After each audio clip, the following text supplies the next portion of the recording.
Le matin de bonne heure ou après un dur labeur, mais toujours de bonne humeur, il n'y a pas d'heure pour écouter le Titi Trinqueur. Bonsoir la France, la Belgique et le reste du monde. Bonsoir Stéphane Bern. Oh, bonsoir Millot, bienvenue dans Ça se dispute, la grande émission de déballage en tout genre, dans laquelle nous recevons ce soir deux candidats à la prochaine élection présidentielle, messieurs Jean-Marie Bigard et Jean-Marie Le Pen.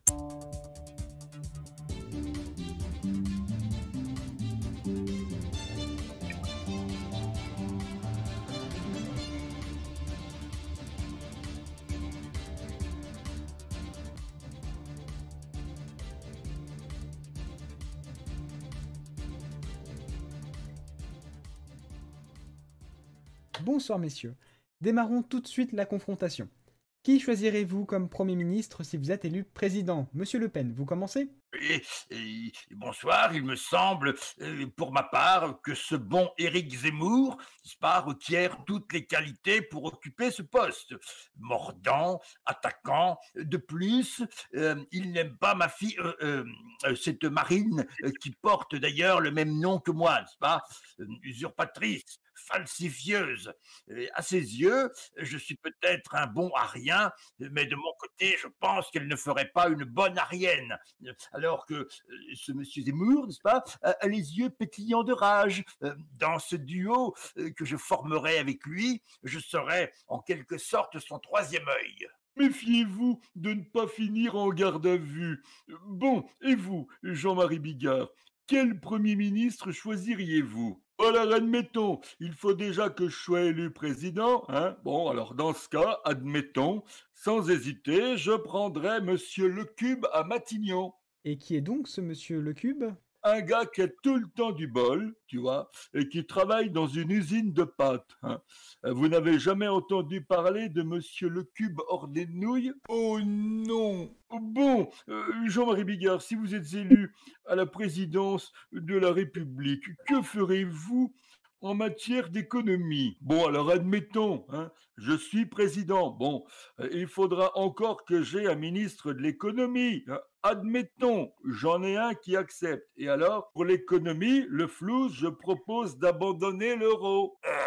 Oh non! Et de faire une monnaie jumelée avec le bitcoin, tu vois, et l'écu, hein. Deux monnaies qui s'emboîtent comme les poupées russes, tu vois. Et on obtiendrait quoi avec ça? Avec le bitcoin qui rentrera dans l'écu, comme d'hab, on l'aura dans le fion. De toute façon, avec la Covid, on ne se voit plus en vrai et on ne baisse plus que par Internet, tu vois. Alors, pour l'avoir dans le fion, c'est bien d'avoir le bitcoin. Oh non, oh non, oh non, pitié, stop, cessez immédiatement. Mes tympans s'évanouissent sous toute cette grossièreté. Monsieur Le Pen, quelle sera votre politique monétaire? Tiens, d'ailleurs, ça me rappelle une histoire. Alors, c'est un gars qui reçoit un appel de son banquier. Allô, monsieur la fraude? Et bonjour, je vous ai reconnu, monsieur l'arnaque. Tu vois, ça démarre bien, ça plante bien le décor. Effectivement, ça met en confiance. Et donc la suite, Jean-Marie? Ah, la suite, la voilà. Alors le banquier dit à l'autre, monsieur la fraude, hein, il faut passer d'urgence à la banque, il y a un gros problème sur votre compte. Du coup, le gars, il arrête tout à faire cessante et il file à la banque. Alors arrivé sur place, le banquier le fait entrer dans son bureau. Voilà, monsieur la fraude, j'ai remarqué qu'il y a des mouvements bancaires suspects sur votre compte. Ah bon? Hein, dites-moi en plus, parce que là, je ne vois pas. Un instant, je cherche et je vous montre. Alors le gars, là, tu vois, il attend, tu vois, ça commence à être long. Le banquier, il est perdu dans ses chiffres, tu vois, il trouve plus ses dossiers. Bref, un banquier, quoi.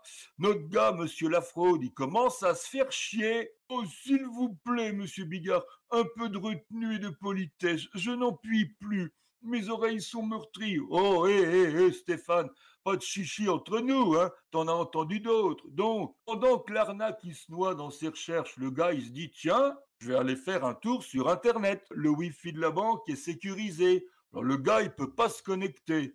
Rien, nada. Pas de zob. Oh non, non. Alors il essaie les réseaux, 3G, 4G, point G, rien du tout. Chier, bordel, c'est un trou ici. Bon, ben je vais me branler. Oh non, non, non. Non mais attendez, pas ici quand même. Tiens, toi, t'as la même réflexion que le banquier. Non, mais attendez, pas ici quand même, hein.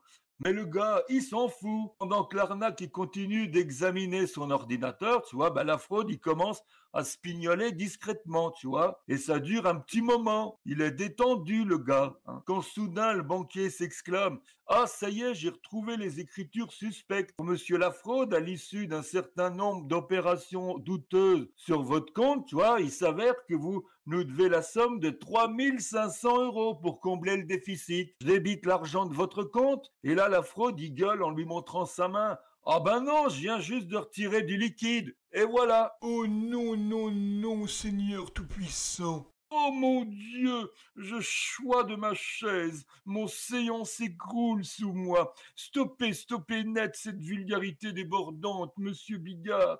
Monsieur Bigard, permettez-moi de vous faire remarquer qu'avec votre histoire quelque peu salace, vous êtes totalement hors sujet. Et je constate que vous utilisez un vocabulaire peu reluisant pour vous exprimer. Ce qui n'augure rien de bon, n'est-ce pas, pour un candidat qui aspire à diriger la France. Donc, pour répondre à la question de ce cher Berne, pour les finances, j'ai l'intention, moi aussi, de laisser tomber l'euro et de remettre en circulation le Deutschmark. Mais enfin, le Deutschmark ne peut pas être la monnaie de la France. Mais bien sûr que si, n'est-ce pas? Je commencerai par rendre l'Alsace et la Lorraine à Fräulein Angela Sauerkraut, Angela Choucroute en français, puis je lui demanderai d'envoyer l'armée allemande, n'est-ce pas, sur notre territoire. Comme avant cela, je me serais fait sacrer maréchal, eh bien, ces bons soldats teutons entreront sur notre sol en chantant « Maréchal, nous voilà ». Ensuite, ces fantassins aux casques pointus et acérés coloniseront notre pays en distillant pièces et billets en Deutschmark afin de redresser l'économie flatulente française. Oh, monsieur Le Pen, c'est quoi une économie flatulente? Si je peux me permettre, c'est une économie de merde, non? Bien vu, monsieur Bigard, mais une fois de plus, vous remarquerez que je m'exprime de manière plus élégante que vous. Je vous ordonne dorénavant de ne plus me couper la parole. Quelle perspective étrange, monsieur Le Pen. Vous allez donc nous faire annexer par l'Allemagne? Folle, hein, nous serons tous de bons et loyaux sujets du grand Reich allemano-teutono-germanique. Excusez-moi, Jean-Marie, je ne voudrais pas vous faire de Le Pen, mais moi, personnellement, je tiens pas trop à devenir un Fritz, tu vois. La bière et la choucroute pour pisser et péter, pas de problème, je suis preneur. Oh non. Mais pour la Marseillaise en langue fridoline, non merci. Monsieur Bijard? Non, moi, c'est Bigard en général, pas Bijard. Vous voyez, après le G, il n'y a pas de E, donc ça fait pas je. C'est comme avec le C, quand il y a un E derrière, ça fait se. Et quand il y a un U derrière, ça chante Q, prout. Oh non, non, non. Monsieur Bigard, vos remarques en dessous de la ceinture sont un peu couillues. Aussi, me permettrez-vous de ne point tenir compte de vos commentaires en ce qui concerne la langue de Molière? Je préfère d'ailleurs nettement celle de Goethe. Bon, messieurs, votre temps de parole est largement dépassé et de ce débat, nous ne verrons pas le bout, n'est-ce pas, Miou? Tout à fait. En plus, Patrick Sébastien s'excite en coulisses pour prendre l'antenne avec son émission Tous à poil pour Carnaval. On se retrouve quant à nous dans un an pour voir si l'un de vous deux s'est qualifié. Oh, espérons que non. Oh, je m'évanouis, je tombe. Et on termine avec la citation du jour. Si je buvais moins, je serais un autre homme, et j'y tiens pas. Voilà, c'est tout pour ce soir. Si vous n'avez pas tout compris, rassurez-vous, la prochaine fois, ce sera pire. Et n'oubliez pas, pour un peu de bonheur, il y a le Titi Trinqueur. Bonne nuit les titis.